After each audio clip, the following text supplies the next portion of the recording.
Haïti s'apprête à écrire une nouvelle page de son histoire footballistique. Dans un contexte mondial où chaque rencontre internationale devient une vitrine, une opportunité et parfois même un test de maturité, la sélection haïtienne de football se prépare à disputer 2 matchs amicaux de très haut niveau face à 2 nations au profil radicalement différent, mais tout aussi exigeants, la Tunisie et l'Islande. 2 adversaires, 2 continents, 2 styles de jeu, mais un seul objectif pour Haïti: grandir, apprendre et affirmer son identité sur la scène internationale. Ces 2 rencontres ne sont pas de simples matchs de préparation. Elles s'inscrivent dans une dynamique stratégique claire de la Fédération haïtienne de football et du staff technique de la sélection nationale. En affrontant des équipes expérimentées, habituées aux grandes compétitions internationales, Haïti cherche à se mesurer à des références, à tester ses automatismes, à corriger ses failles et surtout à renforcer la confiance collective du groupe. Ce double rendez-vous international intervient à un moment charnière pour la sélection haïtienne. Après des campagnes encourageantes, mais parfois frustrantes, les Grenadiers sont à la croisée des chemins. Le potentiel est là, les talents sont nombreux, mais l'équipe a besoin de confrontations de haut niveau pour franchir un cap, et c'est précisément ce que représentent ces matchs face à la Tunisie et à l'Islande. Commençons par la Tunisie. Nation phare du football africain, la Tunisie est une équipe qui force le respect. Présente régulièrement à la Coupe du Monde et à la Coupe d'Afrique des Nations, elle est reconnue pour sa discipline tactique, sa rigueur défensive et son intelligence collective. Affronter la Tunisie, c'est affronter une équipe structurée, organisée, difficile à manœuvrer et extrêmement réaliste devant le but. Pour Haïti, ce match représente un défi majeur. Les Grenadiers devront faire preuve de patience, de concentration et de solidarité. La Tunisie ne laisse que très peu d'espace et punit la moindre erreur. Ce sera donc un test grandeur nature pour la défense haïtienne, mais aussi pour le milieu de terrain qui devra être capable de conserver le ballon, de résister au pressing et de construire le jeu intelligemment. Mais ce match est aussi une opportunité de montrer que le football haïtien a évolué, qu'il est capable de rivaliser avec des équipes d'un autre continent dotées d'une grande expérience internationale. C'est aussi l'occasion pour les joueurs haïtiens évoluant en Europe ou en Amérique du Nord de se mesurer à des adversaires qu'ils connaissent parfois déjà en club, mais dans un cadre collectif différent. Face à la Tunisie, le staff technique haïtien pourra observer la réaction mentale de ses joueurs. Comment vont-ils gérer la pression? Comment vont-ils réagir après une perte de balle, un but encaissé ou une décision arbitrale contestée? Ces détails, souvent invisibles pour le grand public, sont essentiels dans la construction d'une équipe compétitive. Le 2e match amical, contre l'Islande, offre un contraste saisissant.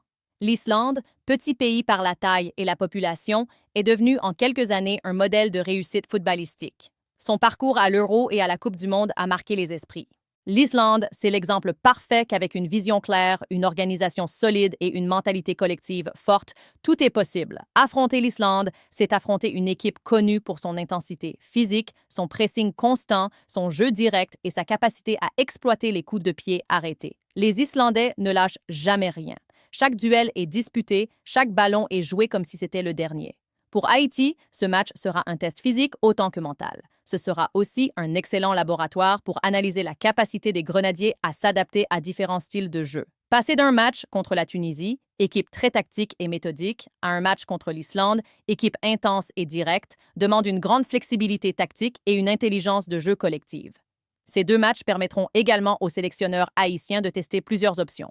Donner du temps de jeu à certains jeunes talents, observer des joueurs à différents postes, expérimenter de nouvelles associations, ajuster le système de jeu. Les matchs amicaux sont faits pour cela. Essayer, corriger, apprendre, sans la pression immédiate du résultat, mais avec l'exigence de la performance. La liste des joueurs convoqués pour ces rencontres sera scrutée de près par les supporters et les observateurs. Chaque sélection est un message. Chaque absence aussi. Certains joueurs verront ces matchs comme une chance de s'imposer définitivement, d'autres comme une occasion de se relancer ou de prouver qu'ils méritent leur place. La concurrence interne est un élément clé de la progression d'une sélection nationale. Au-delà du terrain, ces matchs ont une portée symbolique forte pour le peuple haïtien.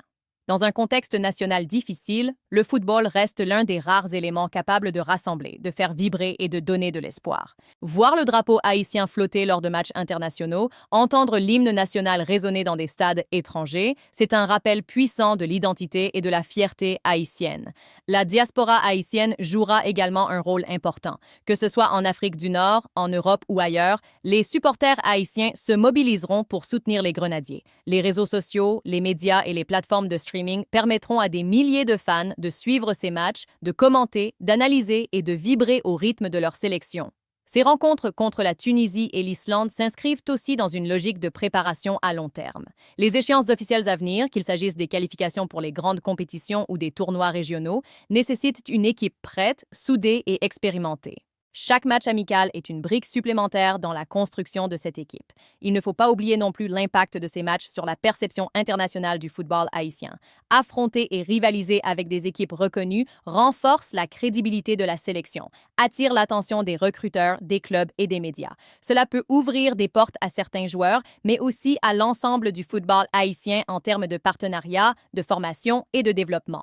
Le message envoyé est clair. Haïti ne se contente plus de participer. Haïti veut progresser, se structurer et s'imposer comme une nation respectée du football mondial. Ces matchs amicaux sont une étape, pas une finalité. Mais chaque étape compte. Les attentes seront élevées, mais le plus important restera la manière. La manière de jouer, la manière de se battre, la manière de représenter le pays. Les supporters savent que le chemin est long, mais ils veulent voir une équipe courageuse, disciplinée et ambitieuse. En définitive, ces deux matchs amicaux contre la Tunisie et l'Islande sont bien plus que de simples rencontres de préparation. Ils sont un miroir du présent et un indicateur de l'avenir. Ils permettront de mesurer le chemin parcouru et celui qu'il reste à accomplir. Pour Haïti, l'heure est venue de se confronter au monde, d'apprendre de chaque duel, de chaque erreur, de chaque succès. Les Grenadiers entrent sur le terrain avec leur histoire, leur fierté et l'espoir de tout un peuple derrière eux. Et quel que soit le résultat, ces matchs marqueront une étape importante dans la construction d'une sélection haïtienne plus forte, plus mature et plus respectée.